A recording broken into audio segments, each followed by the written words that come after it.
Hi folks, this is Tim O'Neill at Team O'Neill Rally School, and Wyatt asked me here to give some points about what does it take to be a good race car driver, rally driver. Some of the things that we've seen throughout this last 20 years are the biggest thing we do here is teach you how to be able to stay on the road, how to be able to get it to the point where whatever skills you have, you just try not to do anything really stupid and try to go too fast for your abilities. Another thing is some people tend to break things. They don't understand cars, so we say stay on the road, don't break the car. So that's kind of broken down into maybe 5 big points here. I had Wyatt put something together, and biggest thing, people when they ride with me in a race car, they say, wow, you brake really hard really late. And all the best drivers in the world, I've seen that they find that the braking point is much later for them, the best drivers. As you get better at driving, you learn to brake harder and later. When you brake harder, you shift more weight, the car actually turns in better the harder you brake.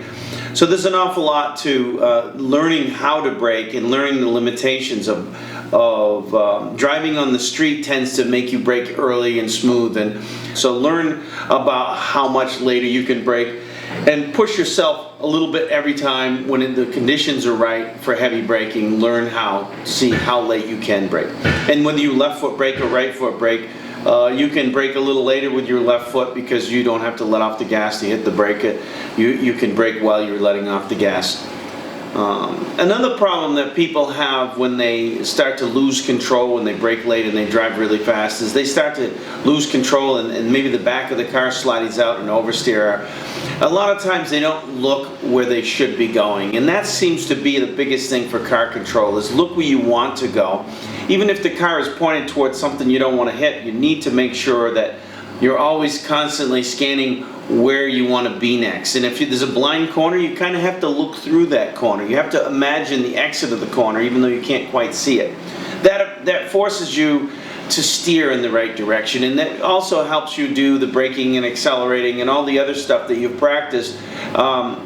Looking in the right spot gives you all the clues that you need to make those decisions. Another thing that I find people have a problem with is they don't really know cars, or they don't know how their car works. So people that don't understand cars and they haven't really practiced or worked on cars tend to break more cars. So if you understand how brakes and suspension work, you might not have the brake on when you hit a bump.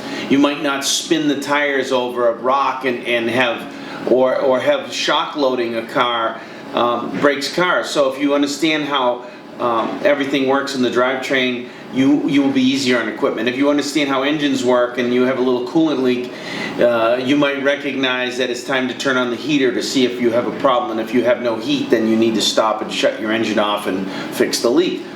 Many people start off with a mechanical problem and it spirals into a major disaster. So know a little bit more about your car. And the other thing is, when your car is your adjustments on the suspension, on the adjustments on the brakes, the diff settings, all of these adjustments, you need to understand how it all works. So when the conditions change, you need to adjust your car for the changing conditions. And people that don't understand that tend to drive whatever the setup is, whatever the adjustment is, they just adjust their driving skill. And I would rather you adjust the car for the course than try to change your adjustments, your driving adjustments. So get to know your vehicle, get to work on your car. Maybe you're not a mechanic, maybe you need to understand the basics, and maybe you need to have a mechanic around. But if that could be a weakness, you need to work on that. That will really help you in the long term.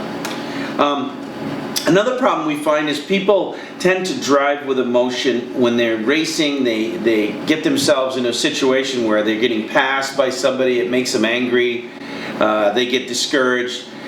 They tend to make mistakes when they get emotional. So you need to learn to compartmentalize your emotions, and yeah, you probably had a slow lap and just keep working on it, improve your skill. If you're going slow, maybe that's because you don't have enough skills to go any faster. Maybe you need to improve your skills and then you go faster, but please try to manage your emotions so you don't let yourself do something really stupid or dangerous.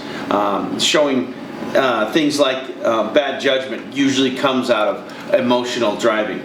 And one of the last things I also want to talk about is How to get this training, obviously Team O'Neill Rally School, we provide loose surface drivers training, and it's all about car control, and you build your confidence. And what we find is racing and driving in general is not a skill that you were born with that natural ability.